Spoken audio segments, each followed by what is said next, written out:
자, 우리가 지난 주부터 일반 책 중에 괜찮은 대목을 제가 읽어드렸습니다. 그 순서가 들어왔어요. 그 세 가지를, 우리가 수요일날 네 가지의 방식으로 수요 모임을 합니다. 하나는 찬송가 부르고 해설, 두 번째는 기도문 읽고 해설, 세 번째는 일반 책의 한 대목을 읽는 것, 네 번째는 성경 공부입니다. 성경 공부가 4분의 1밖에 안 되네. 4개 중에 하나. 그래도 그게 두루두루 다 연관됩니다. 시간적으로 따지면 신약, 그 성경 공부가 제법 되니까 괜찮습니다. 오늘 제가 여러분들에게 읽어드릴 책은 길 위의 독서라고 하는 겁니다.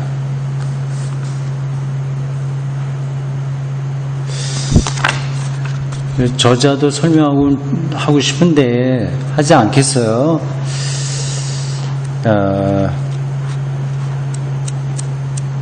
시간을 줄이겠습니다. 오늘 제가 읽어야 될 대목이 조금 길어요. 이분이 쓴 에세이입니다. 에세이가 많이 여기 몇 편이나 되겠나? 한 40-50편 되나? 근데 참 그 하나하나가 무게가 있습니다. 그리고 재미있고 이런 건 아껴두면서 읽고 싶은 내용들입니다. 그리고 보통 글을 여러분들이 읽어서 아시겠지만 어떤 것들은 그냥 쉽게 지나가요. 그냥 내가 생각하던 것보다 수준이 낮은 글들도 많고요.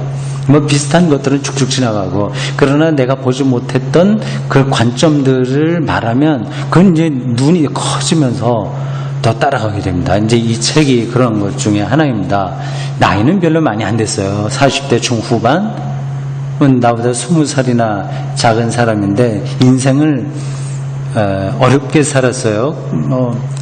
인생 어렵게 산 사람이 한두 사람이 아닙니다만 그 어려운 인생이 승화돼서 삶이 더 풍요로워지는 사람이 있고, 그것들이 자기의 삶을 파괴해서 삶이 밑으로 떨어지는 사람이 있습니다. 이 사람은 당연히 승화된 사람이고, 평생 동안 황해문학이라고 하는 그 정기 간행물 편집장으로 오래 활동했고, 그렇게 책을 많이 낸 사람은 아니에요. 근데 이렇게 오래간만에 낸 책인데 괜찮았습니다. 앞으로 제가 저도 이거 많이 읽지는 않습니다. 앞부분만 조금 읽었는데 식사할 때 혼자 먹는 시간에 이걸 읽습니다. 앞부분만 읽었는데 앞으로 조금 더 읽게 되면 몇 편 더 여러분들에게 읽어드리겠습니다. 이건 에세이이기 때문에 처음부터 끝까지 다 읽는 게 좋습니다. 좀 길어요. 이게 한 10쪽 정도 되는데 읽어도 괜찮겠습니까? 예. 좀 감동적인 부분도 있을 겁니다. 제목, 아버지는 아직 돌아오지 않았다.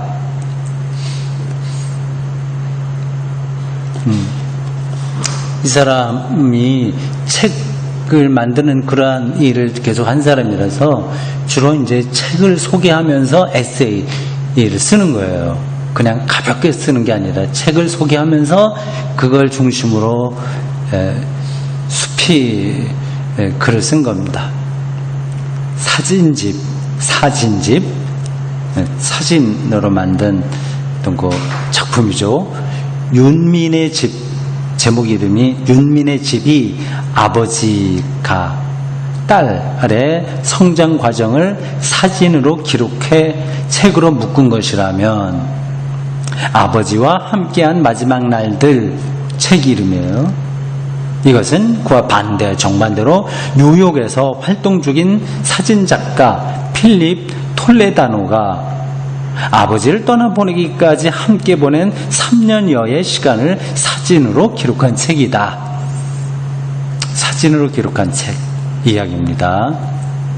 필립 톨레다노는 2006년 9월 4일 어머니를 갑자기 잃었다. 눈물이 채 마르기도 전에 그는 홀로 된 아버지가 치매로 인해 단기 기억 상실에 시달린다는 것을 알고 충격에 빠진다. 그는 어머니를 잃은 뒤 똑같은 실수를 반복하고 싶지 않았기에 아버지의 여생을 함께 하기로 결심한다.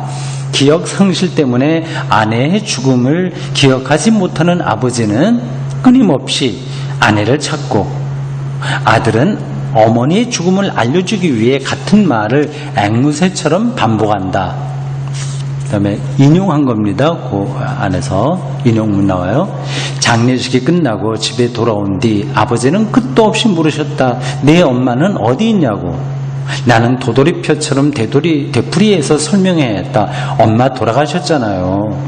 아버지에겐 청천벽력 같은 소식이었다. 왜 아무도 말해주지 않는 게냐? 왜 장례식 날에 날 데려가지 않은 게냐? 왜 네 엄마가 입원한 병원에 나는 가보지 않은 게냐?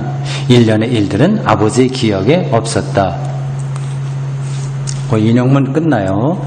어느 순간 아들은 어머니가 이 세상에 존재하지 않는다는 사실을 스스로 상기하는 것도, 아버지가 계속 떠올리게 만드는 것도 못할 짓이라는 걸 깨닫는다. 아들 내외는 아버지에게 어머니는 병상에 있는 외삼촌을 돌보기 위해 파리에 가 있다고 둘러댄다.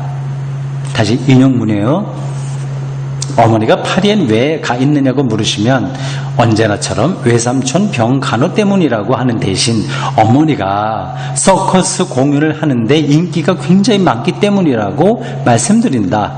그리고는 아버지 앞에서 직접 시연해 보인다. 사자 입에 머리를 집어넣는 신용, 공중 그네를 타는 신용, 줄타기를 하는 신용. 이러다 보면 둘 다 웃음이 터지게 마련이다. 아, 우리는 이러고 논다. 다시 인용문 끝나고 작가는 부모 곁을 떠나 뉴욕에서 광고 아트 디렉터로 일하다가 오랫동안 꿈꿔오던 열정의 근원인 사진으로 돌아왔다. 이후 그가 펴낸 사진집들, 파산한 사무실의 풍경들을 담아낸 파산, 폰섹스 서비스 업체 종사자들의 포트레이트 사진집 폰섹스, 그로테스크한 성형수술 인물 사진을 모은, 그로테스크라고 하는 이제 기괴하다는 뜻이에요. 모은 아름다움의 새로운 유형, 이게 책 이름들, 사진집 이름들입니다. 등은 대부분 사회의 시선을 유지하는 것들이었다. 책에는 안 나오지만 저자 인터뷰에 따르면 그가 아버지와 함께하는 동안 찍은 사진은 무려 사진은 모두 합쳐 150여 장뿐이라고 한다. 사진 찍기가 아버지와의 일상을 방해해서는 안 된다고 생각했기 때문이다. 사진에 대한 가장 오래된 격언 중 하나는 대상에 대한 관심과 애정이 좋은 사진을 만든다. 다시 읽겠어요. 대상에 대한 관심과 애정이 좋은 사진을 만든다는 말인데, 이거 우리 서희한테 들려줘야 되겠는데, 작가는 이 책을 통해 이 격언이 틀리지 않았음을 입증해 보인다. 그리고 동시에 작가로서의 시선 역시 놓치지 않는다. 앞으로 더 많이 남았는데 더 읽어도 돼요? 전달이 돼요? 네. 그 다음, 이 책을 읽노라면 누구라도 저절로 자기 아버지에 대한 기억을 더듬고 있는 자신을 발견하게 될 것이다. 나는 아버지에 대한 기억이 거의 없다. 시인 손택수는 아버지의 등을 밀며라는 시에서, 다운표, 아버지는 병원 욕실에 엎여 들어와서야 비로소 자식의 소원 하나를 들어주신 것이었다라며 어린 시절 목욕탕에 한 번도 데려가지 않았던 아버지가 병으로 쓰러진 뒤에야 낙인처럼 찍힌 거예요. 이렇게 불로 이렇게 찍힌 거, 낙인처럼 등에 새겨진 지게 자국을 발견했다지만 내 평생의 소원은 이루어질 길이 없다. 나의 소원은 아버지와 함께 목욕탕 한번 가보는 것이었다. 그러나 내 기억 속의 아버지는 언제나 어두컴컴한 방에 소리 없이 앉아 있을 뿐이다. 1941년생 전귀동, 아버지 이름인가 봐요. 아버지가 없는 곳에서 동네 어르신들은 나를 누구나 쭌장 아들이라고 불렀다. 일제강점기를 거치면서 어르신들이 내 아버지를 부르던 별명이 나에게까지 대물림된 것이다. 그러니까 내 성씨는 내 성씨인 전이 쭌이 되고, 거기에 일본식 애칭인 짱이 붙어서 쭌짱이 되고, 다시 거기에 아들이 붙어서 나를 부르는 호칭이 되었다. 구파발이란 동네에 오래 털을 잡고 살았기 때문에 동네 어르신들은 누구나 우리 집안을 잘 알았다. 할아버지는 자수성가하여 집안을 일궜고, 아버지를 대학까지 졸업시켰지만 결혼에 실패했고, 정확한 이유는 알 수 없으나 직장생활에도 뜻이 없었다. 어째서인지는 몰라도 이 나라를 뜨는 것이 당신의 유일한 소망이었다. 아버지가 돌아가시고 한참 뒤에 막내 삼촌이 아버지가 4.19에 참여했었다는 나로서는 확인할 길 없는 말을 들려주었을 뿐이다. 아버지에 대해 지금까지 기억나는 일은 초등학교, 그러니까 당시엔 국민학교라고 부르던 시절의 일이다. 초등학교 입학 전에 나는 이미 한글을 떼었다. 요즘엔 유치원만 다녀도 한글을 떼지만 그때만 해도 극히 드문 일까진 아니었어도 흔한 일도 아니었다. 학교에 입학하면 종합장이라는 줄 없는 스프링 노트를 곱게 접었다 펴서 줄을 만들고 거기에 가겨, 거겨를 선생님이 칠판에 써주는 대로 옮겨 적었다. 맞죠? 그럴 때. 네. 처음으로 받아쓰기 시험을 보았을 때부터 한동안 나는 줄곧 100점을 받아왔다. 그러던 어느 날 한 개를 틀려서 95점을 받았다. 그날따라 아들의 받아쓰기 시험장을 본 아버지는 내게 다음부터는 꼭 100점을 받아야 된다고 타일렀다. 하지만 나는 당돌하게도 그럴 수 없다고 답했다. 어른이, 그것도 아버지가 말하는데 그럴 수 없다고 말했다. 지금 생각도 그렇지만 어린 소견으로도 이 세상에 실수하지 않는 사람은 없는데 과연 내가 매번 만점을 받을 수 있을까 하는 의문을 품었던 것이다. 내 딴엔 정직한 답변을 한 것인데 아버지는 무릎을 꿇고 두 팔을 들고 있으라며 벌을 세웠다. 시간이 지나 아버지는 다시 물었지만 나는 계속해서 그럴 수 없다고 말했다. 벌은 계속되었고 아버지가 무서워 손을 내릴 수도 없었기 때문에 새끼 손가락끼리 깍지를 끼워가며 버텼다. 팔이 떨어질 것처럼 아파왔다. 결국 눈물이 흘렀다. 보다 못한 할머니가 달려와서 아버지의 등짝을 때리면서 말린 덕분에 간신히 벌을 면할 수 있었다. 그때 아버지는 나를 악바리 자식이라고 불렀던 것 같다.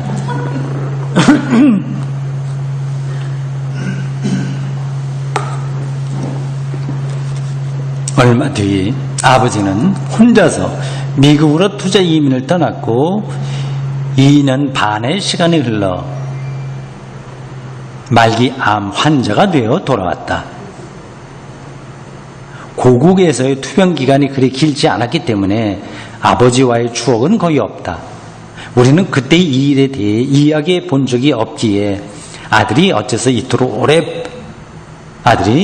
그토록 오래 버텼는지 아버지는 모르고 돌아가셨다. 내 기억 속의 아버지는 돌아가시던 40살 무렵의 얼굴로 멈춰있지만 40살에 돌아가셨네. 나는 지금 그때의 아버지보다 8살이나 많다. 아버지는 돌아가시기 얼마 전 나를 머리맡에 앉혀놓고 이런 말씀을 하셨다. 너는 개밥의 도토리야. 어머니가 없고 아버지마저 없는 세상에 남겨질 온누이의 신세를 빗대어 그렇게 말씀하신 거다. 당신이 떠나고 나서 아이에게 남겨진 세상은 개 밥그릇같이 보잘것없는 것이며 그 안에 남겨진 한 알의 도토리가 바로 나라는 사람이었다.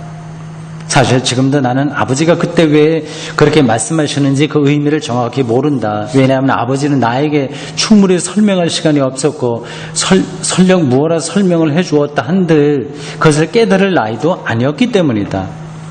히말라야 마나슬루 원정대에 동참할 기회가 생길 뻔할 정도로 산을 좋아했지만 당신에게는 아들의 손을 잡고 함께 산에 오를 만한 세월이 허락되지 않았다.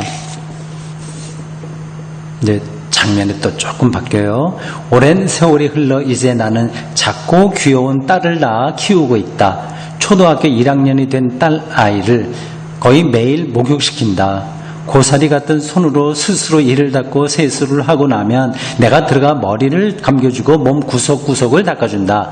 다 씻고 나면 밖으로 나와 옷을 입히고 머리를 말린 뒤 빗질을 해준다. 우리 부부는 2000년에 결혼했다. 당시 내 나이가 31, 아내가 28살이었다. 결혼하고 10년 동안 온갖 노력을 다했지만 아이가 생기지 않았다. 우리에게는 새로운 생명을 키울 복이 없나 보다 하고 포기할 순간 생명이 깃들었다. 인생이란 참으로 오묘한 것이어서 지금도 가끔 만약 저 아이가 없었더라도 우리 부부가 계속 결혼 생활을 이어나갈 수 있었을까 하는 생각을 해본다. 아이가 태어나기 전까지 나는 세상에 거칠 것 없고 두려울 것 없으며 생에 맺힌 것도 없어서 어느 순간 세상을 떠나든 아쉬울 것 하나 없는 바람구두를 신은 사나이였다. 그러나 산부인과 병동에서 내 손으로 직접 탯줄을 자르고 받아든 생명의 무게는 한없이 가볍고 연약했다. 굳게 움켜진 작은 소나기를 바라보면서 저 손이 스스로 무언가를 잡을 수 있게 될 때까지 내가 딸아이의 손을 잡아주어야 한다는 것을 느꼈다. 집으로 돌아온 나는 김남주 시인의 사랑만이 겨울을 이기고 봄을 기다릴 줄 안다. 사랑만이 불모의 땅을 파헤쳐 제 뼈를 갈아 재로 뿌리고 천년을 두고 오늘 봄의 언덕에 한 그루 나무를 심을 줄 안다. 그리고 가시를 끝낸 들녘에서 사랑만이 인간의 사랑만이 사과 하나 둘로 쪼개 나눠 가질 줄 안다란 말을 옮겨 적었다. 10여 년의 기다림 끝에 아이를 얻었지만 고생은 그때부터였다. 아이를 낳아 키우는 과정은 인내와 함께 슬기도 필요한 일이었다. 내 자식이 아니라도 이렇게 참고 키울 수 있을까 하는 생각을 몇 번이나 했다. 자식으로 태어나는 일은 아무런 준비 없이도 가능한 일이겠으나 부모가 된다는 것은 삶에서 많은 것을 뿌려야만 가능했다. 그토록 바라던 아이가 태어난 뒤에도 도망가고 싶은 적이 있었다. 과연 나는 우리 부부는 그 생명의 무게를 감당할 만한 존재인가 하는 의문과 동시에 내게는 또 다른 두려움이 생겼다. 부부는 아이가 생기면서 비로소 가족이 된다. 양쪽 부모가 멀쩡히 다 살아있어도 차라리 없는만도 못한 가정을 주변에서 숱하게 보았다. 아버지, 어머니 없이 자란 나는 이른바 정상 가족에 대한 환상만큼 그에 대한 환멸도 컸다. 가족이라는 울타리는 하나의 성체이자 동시에 가족이 아닌 사람을 배제시키는 장벽이라는 사실을 누구보다 뼈저리게 느꼈기 때문이다. 그나마 다행스러운 것은 내 자식을 키우는 힘든 과정 속에서 내 새끼 귀한 만큼 남의 자식도 귀하다는 사실을 새삼 절감한 것이다. 다시 인용한 부분입니다. 거의 다 됐어요. 책에서 사진집에서 인용한 문장입니다. 이렇게 이야기하면 정말 이상하게 들릴 줄 알지만 그래도 말해야 할 것 같다. 아버지가 세상을 떠나시게 되어 3년 동안 같이 사진기자가 치매 걸린 아버지 모시고 있을 때 얘기입니다. 한없는 안도감을 느꼈다. 지난 3년의 시간이 내게는 행운이었다. 말하지 못한 가슴에 묻어둔 이야기 같은 건 하나도 없다. 그 시간 동안 서로 바닥까지 다 보여주면서도 한 점 후회나 동요 없이 우리는 사랑했다.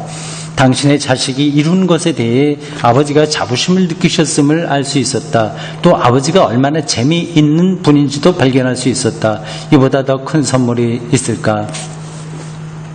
인용문 끝나고 필립 톨레다노의 아버지와 함께한 마지막 날들을 읽으며 생각했다. 자신의 아버지에 대해 서로 바닥까지 다 보여줄 수 있는 행운을 누리는 자식이 얼마나 될까? 오늘날 가족의 위기는 어쩌면 강고한 가족 이기주의 이데올로기에서 가족주의 이데올로기에서 비롯되었는지 모른다. 사실 이건 지나가겠어요. 영화 이야기인데 줄이고 현실과 꿈에 안팎에서 아버지는 아직 돌아오지 않았다. 우리 시대의 아버지는 그것이 국가에 투영된 모습이든 실제 현실의 아버지이든 가족을 온전하게 책임질 수 없다. 부모이기 때문에 무한 책임을 진다는 논리는 이미 변화된 조건 속에서 다양한 형태의 가족이 출현하는 현실과 달리 역설적이게도 가족을 특정한 좁은 범위의 정상가족이라는 정상가족, 아버지, 어머니, 자식 뭐 이런 것들이요, 견고한 테두리로 한정하는 역할을 하고 있다. 위로는 민족 국가 체제로부터 아래로는 한 집안의 아버지 이르기까지 가부장제 이데올로기는 가족을 온전하게 보호할 수도 없으면서 자유롭게 구성할 자유마저도 허용하지 못하는 닫힌 체제가 되고 말았다. 책을 읽는데 걸린 시간은 어림잡아 30여 분에 불과하지만 책을 덮고 난 뒤에도 오랫동안 여러 상념에 사로잡히게 된다. 개인적으로는 내 아버지를 떠올리게 되고 이제 더 이상 부모의 노후를 책임지지 않게 된, 책임질 수 없게 된 우리 사회의 현실이 어른거린다. 이 책의 마지막 부분에 가면 텅 비어있는 소파와 작가의 표정을 통해 이제 아버지가 세상을 떠나셨다는 지문의 의미를 깊이 되새김하게 된다. 아버지가 없는 세상을 살아왔지만 이제 나는 한 아이의 아버지가 되었다. 개밥의 도토리가 어느덧 열매를 맺은 것이다. 과연 나는 어떤 아버지여야 할까? 나는 내 아이가 세상에 많은 사람들을 만나고 아이가 만난 모든 사람이 서로에게 새로운 길이 되고 또 다른 가족이 되는 아름답고 즐거운 세상을 남겨주는데 작은 힘이나마 보태고 싶다. 여기까지요. 너무 좀 길었죠? 괜찮으세요? 자, 덮어두고. 자, 이사야로 가보겠습니다. 오늘 32장과 33장입니다.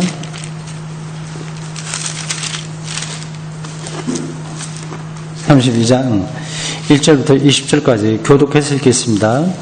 보라, 장차 한 왕이 공의로 통치할 것이요 방백들이 정의로 다스릴 것이며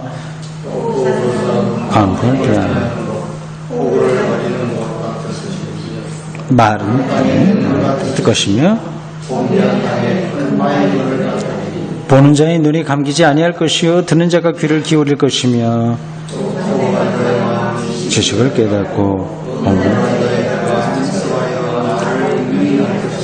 어리석은 자를 다시 존귀하다 부르지 아니하겠고 우둔한 자를 다시 존귀한 자라 말하지 아니하리니 마음의 뿌리를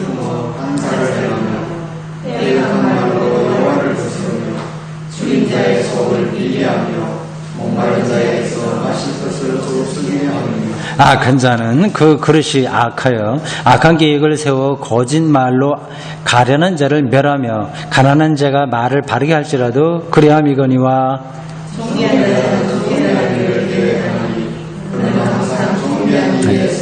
너희 아니라니들아 일어나 내 목소리를 들을지어다. 너희 염려 없는 딸들아 내 말에 귀를 기울일지어다.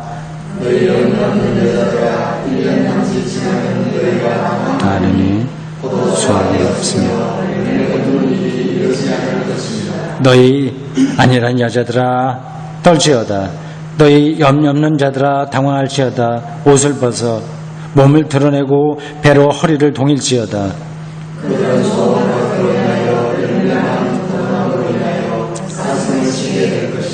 내 백성의 땅에 가시와 찔레가 나며 희락의 성읍 기뻐하는 모든 집의 날이니 배 안 받으며 임금은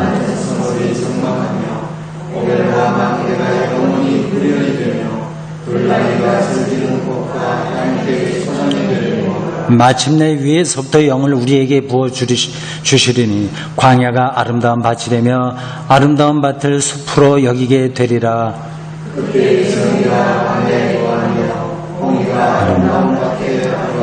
공의의 열매는 화평이요 공의의 결과는 영원한 평안과 안전이라. 화평하니까 그 숲은 우박에 상하고 성읍은 파괴되리라.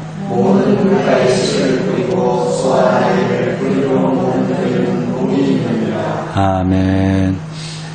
예, 여기에도 여러 시대의 글들이 편집돼서 수집돼서 편집된 겁니다. 그래서 이게 기원전 8세기 초에 이사야가 쓴 거라고 단정하기는 힘듭니다. 그러나 전반적인 흐름으로 보면 이 하나님의 말씀으로서 손색이 없어요. 여기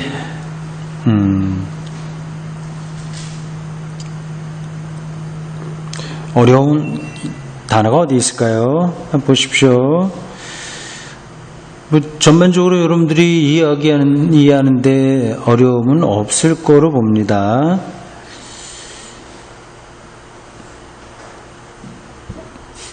구절부터 한번 보시죠. 9절부터 이야기는 성서 주석학자들의 설명에 따르면 예루살렘 광장이나 예루살렘 성전 마당에서 공개적으로 읽혔던 글이다. 그렇게 보인다고 하는 겁니다. 여기 안일한 여인들이 나와요. 특별히 여인들이 지칭이 되고 있습니다. 그러니까 생각 없이 그냥 생각 없이 사는 사람들을 가리킵니다. 보세요. 안일한 여인들아 너희가 내 목소리를 들을지어다 이렇게 하죠. 내 염려 없는 딸들아, 그러니까 아무 생각이 없는 거예요. 그런 사람들 대상으로 합니다. 10절에서도 그런 게 반복되고 있습니다. 염려 없는 자들아, 그런 생각 없이 사는 사람들에게 어떤 일이 일어나겠냐 하는 거죠. 11절 보십시오. 그러한 안일한 여자들이 당할 일들이 11절에 보면 옷을 벗어 몸을 드러낸다. 이 옷을 다 벗는다는 뜻이 아니라 일부를 찢는다는 겁니다. 그게 하나의 의식인 것 같아요. 큰 어려움을 만났기 때문에 옷을 찢으면서 일종의 퍼포먼스를 그렇게 하는 거죠. 그런 일 당한다. 생각 없이 하나님의 뜻이 무엇인지에 대한 전혀 생각도 없이 살고 그러니까 좋은 게 좋다는 식으로 가다 보면 너희들에게 이런 일이 일어난다. 그렇게 경고를 한 겁니다. 여인들을 향한 경고예요. 이 14절에 보면 아주 공포스러운 장면까지 나타납니다. 모든 게 다 초토화되는 거죠. 초토화되는 상태. 15절부터는 영의 선물입니다. 영. 구약 성경에는 성령이라고 하는 말은 그렇게 많이 나오지 않고 그냥 영이라는 표현이 나옵니다. 신약 성경에는 성령이라는 말이 많이 붙어요. 이 영은 바람이라고 하는 뜻도 있습니다. 루아흐라고 하는 히브리어예요. 바람, 영, 기운, 그런 것들을 총칭하는 겁니다. 고대 사람들은 그 영을, 이게 보이지는 않으나 모든 생명을 주관하는 힘을 가리켜서 영이라고 생각을 했고, 그것의 실체를 바람으로 이렇게 보았습니다. 고대인들에게 바람이 얼마나 신비하게 보였을지는 여러분들 다 아시겠고, 저도 다른 글에서도 좀 쓰곤 했습니다. 근데 영이 이제 우리들에게 오게 되면, 이제 그 당시 사람들에게 오게 되면, 이제 어떤 일들이 벌어지냐 하는 것이 16절서부터 쭉 나옵니다. 정의, 공의, 이런 것들이 그 사회에 자리를 잡게 된다 하는 거죠. 정말 정의롭고 공의로운 세상을 우리가 기대하고 있지 않습니까? 그것에 대해서는 제가 일일이 설명하지 않겠어요. 여러분들이 이미 충분히 알고 계실 거고, 우리가 지금 현대에 벌어지는 많은 문제들이 다 여기서 일어나고 있습니다. 19절 보십시오. 그 숲은 우박이 상하고, 잠깐 또 심판에 대한 이야기 나오죠. 그거는 이제 숲은 적의 숲이에요. 그러니까 우리 자신에 대한 심판이라 적의 숲이 이제 망하게 되니까 오히려 하나님의 백성들에게는 이제 좋은 일이 되는 거죠. 20절 이렇습니다. 모든 물가에 씨를 뿌리고 소와 나귀를 그리로 모는 너희는 복이 있다. 영이 내릴 때 그런 복이 임한다. 그런 뜻입니다. 자, 32장 전체적으로 그런 이야기입니다. 우리가 앞에서 읽었던 이야기하고도 반복되는 부분이 많이 있습니다. 여기서 15절 영이 내렸다고 하는 건 우리 신약 성경에서도 중요한 거니까 그거를 우리 성서 주석학자가 설명한 대목으로 다시 한번 확인하겠습니다.